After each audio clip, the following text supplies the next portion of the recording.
طبقة كريمية وحدة؟ لا، طبقتين، جيلي وكريمية.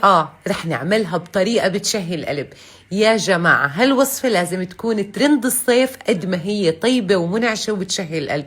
بكفي مكوناتها اللي جدا بسيطة، وبتاخد معك وقت يا دوبك 10 دقايق من وقتك يا مدام، وكل شي بيكون جاهز. فكالعادة أحبائي خلينا ننزل على التعليقات، نصلي على الرسول، أكسب أجر أنا وإنتو.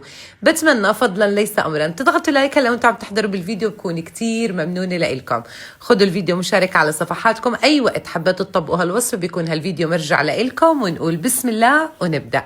في البداية عندي هون ما يقارب نص كيلو من الفراولة، أنا هاي كنت مفرزتها معاكم من شي كم يوم. لو متاح عندك فراولة فريش بتحبي تستخدميها عادي جدا، قطعيها شرحات طولية أو مدور إذا بتحبوا، أو قطع صغيرة اللي بتحبوه بتفضلوه. بضيف عليها فقط 3 معالق كبار من السكر، فيك تستكفي بمعلقتين. وبضيف على الفراولة ظرف من الجيلي بقري أو حيواني، ما تستخدموش النباتي بوصفة اليوم أبدا.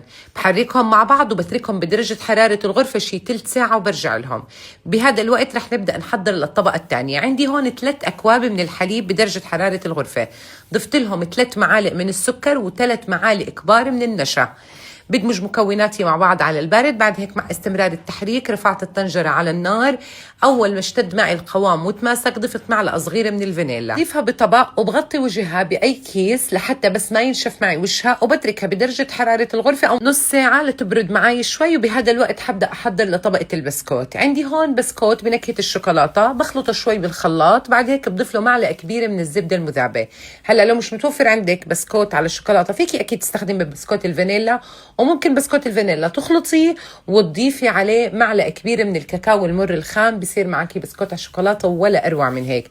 المهم ما تفرموا البسكوت كتير، يكون مطحون لحتى الطبقة اللي تحت ما تكون معاكم كتير يابسة. حلو تكون معاكي مثل رمل البحر، تمام، ومش كتير تضغطوا عليه. شوفوا قديش عملته أنا، ما بطحنه كتير بيطلع أبدا مو لطيف. يعني ما بدنا إياها مثل طبقة التشيز كيك أبدا. ببدأ أوزعه بالكاسات. الكمية اللي أنا عملتها اليوم تكفي ل6 أطباق مش أكتر من هيك. لو بتحب تضعفي الكمية المقادير كلها صارت عندك. بعد هيك رح أضغط على البسكوت ضغطات خفيفة ومش كتير ببالغ. كيف ما قلت لكم ما بدي إياها تكون كتير يابسة معاكم. وأحبائي لو وصلتوا معي لهون خبروني من أي بلد بتتابعوني، كتير بحب شوف تعليقاتكم الحلوة وأتعرف عليكم من أي بلد. كمان تكتبوا لي تم و10 على 10 يا ملك، هذا لو عجبتكم الوصفة. بعد ما بدت عندي الطبقة الكريمية البيضاء تقريبا ربع ساعة نص ساعة كيف ما قلت لكم، ضفت لها معلقتين كبار من الكريمة البودرة اللي هو نفسه الدريم ويب. زعتهم بالكاسات كيف ما شفتوا تقريبا النص، مش كتير بنبالغ. بعد هيك لازم وضروري جدا تدخل على الثلاجة من نص ساعة لساعة لتتماسك معانا شوي وتبرد، تمام، لحتى بس نيجي نحط الطبقة الثانية ما تدخل الطبقة الثانية بالطبقة الأولى وبصير منظرها أبدا مو لطيف. شوفوا هون بعد ما تركت الفراولة تلت ساعة نص ساعة رجعت لها لقيتها زلت كليات ميتها، وتقريبا السكر والفراولة دايبين تماما. بضيف لها ربع كوب من المي، تمام، وبتركها تغلي غلوة واحدة بس. وبعد هيك برجع بضيف كمان نص كوب من المي مع معلقة كبيرة من النشا. بحل النشا مع المي كتير منيح وبنزل فيه فوق كمية الفراولة. وسواء استخدمتي فراولة فريش أو استخدمتي فراولة مفرزة رح تلاقيها برضو نزلت كليات المي تاعتها.